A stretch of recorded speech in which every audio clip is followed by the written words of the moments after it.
Hello बच्चों, कैसे हैं आप सभी। तो बच्चों, आज इस वीडियो में हम बात करेंगे मेटल एंड नॉन मेटल की केमिकल प्रॉपर्टीज़ के बारे में। तो चलिए सबसे पहले देखते हैं मेटल की केमिकल प्रॉपर्टीज़ कौन कौन सी होती है। जब भी हम किसी मेटल को ऑक्सीजन के साथ रिएक्ट कराते हैं तो हमें मेटेलिक ऑक्साइड मिलता है। फॉर एग्ज़ाम्पल, अगर मैं मैग्नीशियम को ऑक्सीजन के साथ रिएक्ट कराती हूँ तो मुझको मैग्नीशियम ऑक्साइड मिलता है, जो कि एक मेटेलिक ऑक्साइड है। जब भी आप किसी मैग्नीशियम रिबन को बर्न करते हैं तो उसके बाद जो आपको वाइट ऐश मिलती है वो आपका मैग्नीशियम ऑक्साइड ही होता है। इसके अलावा और भी बहुत से एग्जांपल हैं, जैसे कि अगर मैंने आयरन को ऑक्सीजन के साथ रिएक्ट कराया तो मुझको आयरन ऑक्साइड मिलेगा।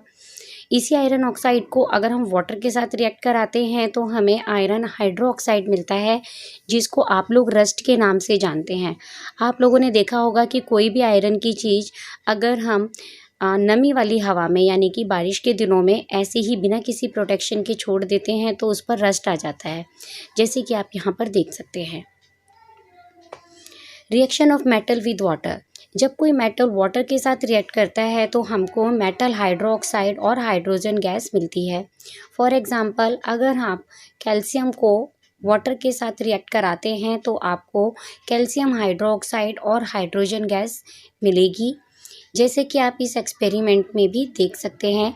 इस पिक्चर में आपको नज़र आ रहा होगा कि किस तरह से कैल्शियम हाइड्रोक्साइड, कैल्शियम को हम वाटर के साथ रिएक्ट कराते हैं तो कैल्शियम हाइड्रोक्साइड मिलती है, और साथ ही आप यहाँ पर जो बबल्स देख रहे हैं ये हाइड्रोजन गैस से बन रहे हैं। चलिए अब बात करते हैं कि मेटल जब एसिड के साथ रिएक्ट करते हैं तो क्या होता है। जब भी कोई मेटल एसिड के साथ रिएक्ट करता है तो हमें एक मेटेलिक सॉल्ट मिलता है और हाइड्रोजन गैस इवॉल्व होती है, जैसे कि आप इस पिक्चर में देख सकते हैं। अगर मैं डाइल्यूट सल्फ्यूरिक एसिड के अंदर जिंक ग्रेन्यूल्स डालती हूँ तो यहाँ पर मुझे जिंक का एक सॉल्ट मिलेगा, साथ ही यहाँ से एक गैस भी इवॉल्व होगी। और अगर इस गैस के पास में एक बर्न मैचिस की स्टिक लेकर आती हूँ तो ये जो हाइड्रोजन गैस है ये पॉपअप साउंड के साथ बर्न होती है, बर्स्ट होती है, जो ये शो करता है कि ये हाइड्रोजन गैस ही है।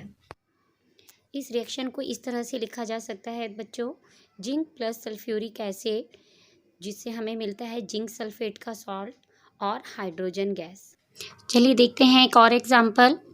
अगर हम सोडियम को हाइड्रोक्लोरिक एसिड के साथ रिएक्ट कराते हैं, यानी कि सोडियम प्लस हाइड्रोक्लोरिक एसिड, तो हमें मिल जाता है सोडियम क्लोराइड का सॉल्ट और साथ में हाइड्रोजन गैस। तो दोनों ही केसेस में आपने देखा कि हमें एक मेटेलिक सॉल्ट और हाइड्रोजन गैस मिलती है इस तरह के रिएक्शन। जब मेटल बेस के साथ रिएक्ट करते हैं तो हमें हाइड्रोजन गैस मिलती है, जैसे कि आप यहाँ एग्जाम्पल में देख सकते हैं। बच्चों, अब हम बात करेंगे सोडियम मेटल के बारे में, जो एक ऐसा मेटल है जो वाटर और ऑक्सीजन के साथ बहुत ही तेज़ी से रिएक्ट करता है, वाइग्रेसली रिएक्ट करता है, और इस रिएक्शन में बहुत ज़्यादा हीट जनरेट होती है। जैसा कि आप इस एग्जांपल में देख सकते हैं कि जब हमने सोडियम को वाटर के अंदर डाला तो ये कितनी तेज़ी से रिएक्ट करने लगा और कितनी ज़्यादा हीट भी इसमें से जनरेट होने लग जाती है बहुत जल्दी से। यही वजह है कि सोडियम को केरोसिन के अंदर स्टोर करके रखा जाता है। बच्चों, अब हम बात करेंगे नॉन मेटल्स की केमिकल प्रॉपर्टीज़ के बारे में। जब भी किसी नॉन मेटल को ऑक्सीजन के साथ रिएक्ट कराया जाता है तो जो ऑक्साइड मिलता है वो मिलता है non metallic oxide. For example, अगर हम कार्बन को ऑक्सीजन के साथ रिएक्ट कराते हैं या बर्न करते हैं तो हमें आसपास कार्बन डाइऑक्साइड गैस मिलती है। तो जो कार्बन है उसका एक एग्जाम्पल है कोल।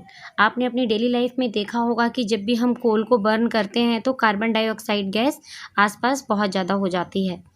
तो ये आपका एक डेली लाइफ में एक एग्जाम्पल है नॉन मेटल को बर्न करने का। चलिए देख लेते हैं थोड़े और एग्जाम्पल्स। सल्फ़र, जो कि एक नॉन मेटल है, उसको अगर ऑक्सीजन के साथ रिएक्ट कराया जाता है तो सल्फ़र डाइऑक्साइड बनता है। अगर इस सल्फ़र डाइऑक्साइड को हम वाटर में सॉल्यूशन बनाते हैं वाटर से तो हमें एक सल्फ्यूरस एसिड मिलता है। तो ये शो करता है कि जब नॉन मेटल ऑक्सीजन के साथ रिएक्ट करते हैं तो वो एसिड बनाते हैं जो ब्लू लिटमस पेपर को रेड में कन्वर्ट कर देते हैं। इसके अलावा बच्चों, नॉन मेटल्स जो हैं वो वाटर के साथ रिएक्ट नहीं करते। कुछ नॉन मेटल्स होते हैं जो ऑक्सीजन के साथ वाइग्रेसली रिएक्ट करते हैं और इसी वजह से उन्हें वाटर में स्टोर किया जाता है, जैसे फास्फोरस। जो नॉन मेटल्स होते हैं वो डाइल्यूट एसिड के साथ भी रिएक्ट नहीं करते। अब बात कर लेते हैं फॉस्फोरस के रिएक्शंस की। फॉस्फोरस एक नॉन मेटल है जो ऑक्सीजन के साथ वाइग्रेसली रिएक्ट करता है, यानी कि बहुत तेज़ी से रिएक्ट करता है, और इसी वजह से इसको हम वाटर के अंदर स्टोर करके रखते हैं। जैसे कि आप यहाँ पिक्चर में देख सकते हो कि अगर वाइट फॉस्फोरस को ऑक्सीजन के साथ रिएक्ट कराया जाता है तो ये कितनी तेज़ी से बर्न होता है और इसमें से बहुत ज़्यादा हीट भी जनरेट होती है। तो बच्चों इस वीडियो में बस इतना ही। नेक्स्ट वीडियो में बात करेंगे डिस्प्लेसमेंट रिएक्शन और रिएक्टिविटी सीरीज़ के बारे में। तो बच्चों अगर आप लोगों को वीडियो अच्छी लगी हो तो लाइक बटन को ज़रूर प्रेस कीजिए, साथ ही चैनल को सब्सक्राइब कीजिए और बेल आइकन को प्रेस कीजिए ताकि आपको आने वाली वीडियो की नोटिफिकेशंस मिलती रहे। Thank you.